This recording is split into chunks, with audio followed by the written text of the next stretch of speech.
इस वक्त हम इलेक्शन कमीशन के सामने मौजूद हैं और इलेक्शन कमीशन में आज अहम समाअत थी टीएलपी के इंट्रा पार्टी इंतखाबात के हवाले से। उनके वकला पेश हुए, उनके चीफ कमिश्नर जो हैं वो पेश हुए और उसके साथ साथ उनके फोकल पर्सन जो राजा आमिर हैं वो यहाँ पर हमारे साथ मौजूद हैं। इस वक्त टीएलपी की जो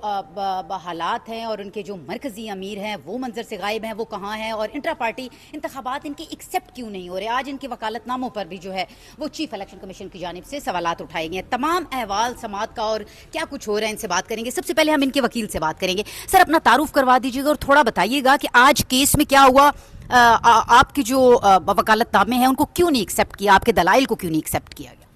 औज़ुबिल्लाहि मिनश्शैतानिर्रजीम, बिस्मिल्लाहिर्रहमानिर्रहीम, लब्बैक लब्बैक लब्बैक या रसूलल्लाह, ताजदार ख़त्म नबूवत जिंदाबाद जिंदाबाद।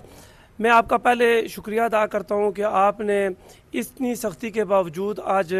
इस मौजू पे बात करने के लिए हमें मौका दिया।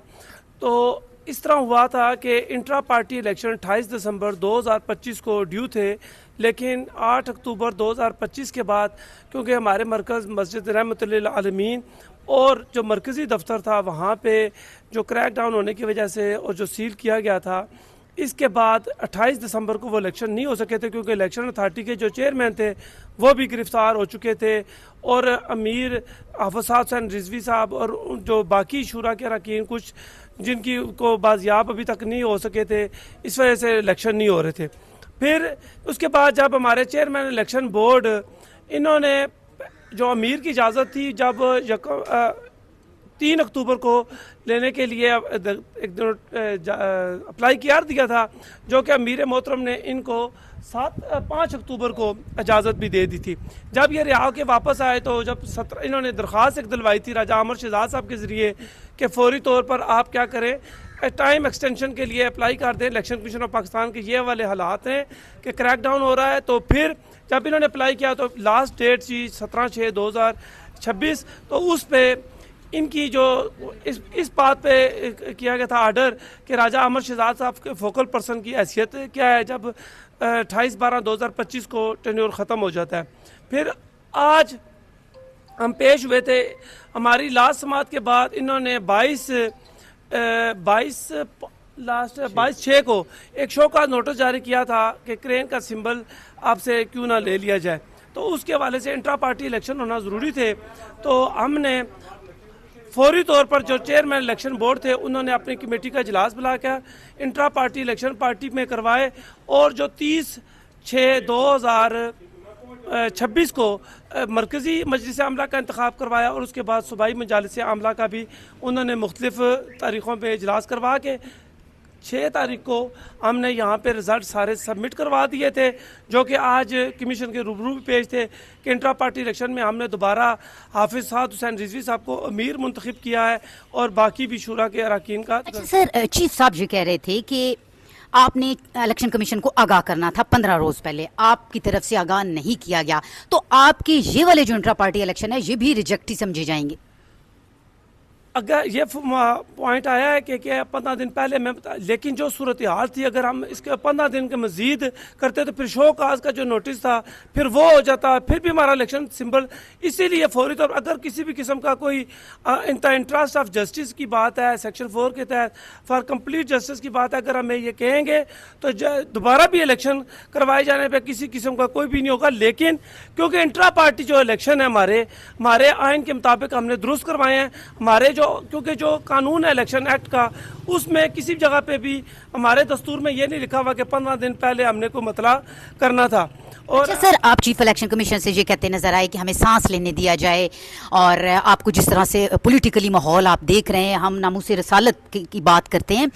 तो क्या कहेंगे उस पर? क्या चीफ इलेक्शन कमीशन का जवाब था और इस केस का फैसला क्या हुआ है? आपको डेट मिली है, क्या हुआ है, ये थोड़ा बताएं। अभी जजमेंट रिजर्व की गई है। जहाँ तक बात है कि सांस लेने वाली बात, वो इस तरह था कि इलेक्शन एक्ट 2017 के तहत ये हमारी पॉलिटिकल पार्टी जो है रजिस्टर्ड सियासी जमात है,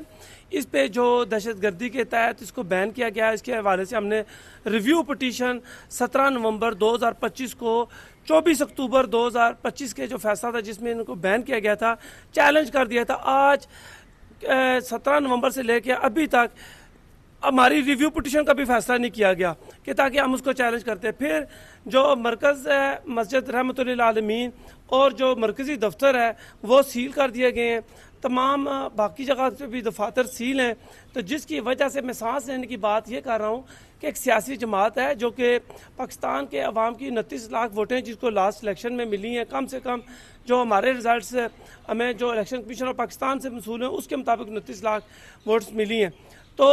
अगर सियासी माहौल ये पैदा कर दिया जाएगा कि किसी को भी इख्तलाफ राय की गुंजाइश नहीं दी जाएगी, पाकिस्तान से मोहब्बत करने वाली सियासी जमात है तहरीक लब्बैक पाकिस्तान, जिसके मंशूर में इस्लाम, पाकिस्तान और अवाम है, तो अगर ऐसा माहौल पैदा कर दिया जाएगा, एक पहले सियासी जमात को भी कर दिया गया है, उसका निशान ले लिया गया है, अगर हमसे भी ले लिया जाएगा तो पंजाब में तीसरी बड़ी सियासी जमात है तहरीक लब्बैक पाकिस्तान। अगर पहली पाकिस्तान तहरीक इंसाफ है, दूसरी कोई और पार्टी है तो तीसरी, अगर पहली और तीसरी पार्टी से आप उनके इलेक्शन सिंबल ही ले लेंगे तो फिर में मुल्क में मौजूद जो आइन है उसका तहफ़्फ़ुज़ कौन करेगा। इलेक्शन कमीशन ऑफ पाकिस्तान के पास बड़े अख्तियारात हासिल हैं, अगर वो करना चाहें तो मुल्क में सियासी सरगर्मियाँ दोबारा अरूज पा सकती हैं। और ऑनरेबल सुप्रीम कोर्ट ने भी एक बेल पिटिशन में एक फ़ैसला दिया, उसमें उन्होंने कहा है कि ये अभी तक रजिस्टर्ड पॉलिटिकल जमात है, तो हमें पॉलिटिकल जमात के तौर पर डील किया जाए, ना कि एक दहशतगर्द तंजीम के तौर पर। और अब हमारे लोग पाकिस्तान से मोहब्बत करने वाले हैं। अच्छा सर, डिक्लेरेशन की आपने बैन के डिक्लेरेशन के हवाले से आपने बात की थी कि अभी तक हमें तो वो भी नहीं मिला, उस हवाले से जी। अभी इलेक्शन कमीशन ऑफ पाकिस्तान की तरफ से जो पेश हुए उन्होंने कहा कि हमने वो भी कोई डिक्लेरेशन जारी किया हुआ है, हमने कहा जी उसकी हमें कापी तो दें, कापी भी नहीं दे रहे उसकी। अगर कापी देंगे तो हम किसी तरीके से चैलेंज करेंगे, तो किसको दे रहे हैं, किसको नोटिस करेंगे, किसको। जब अब अगर ये कहा जाए कि अमीर मोहतरम उनके लिए वाले से हाई कोर्ट में उनकी बाजियाबी के वाले से सरवत फातिमा साहबा हमारी जो साबका रुकने सूबाई असम्बली सिंध असम्बली से रही हैं, उन्होंने बाजियाबी के लिए रिट पिटिशन दायर किया, उस पर भी अभी तक किसी किस्म का कोई फैसला नहीं हुआ। मेरी ऑनरेबल कमीशन से भी और जो इक़्तिदार के जो आला ओहदों पे फायज हैं उनसे गुजारिश है कि तमाम सियासी जमातों को अपने सियासी हकूक़ की जदोजहद के लिए काम करने का मौका दिया जाए, ताकि इस मुल्क के लिए सारे मिलजुल कर काम करें और इस मुल्क को मजबूत बनाएं और ताकि दुनिया में इसका नाम सरबुलंद करें।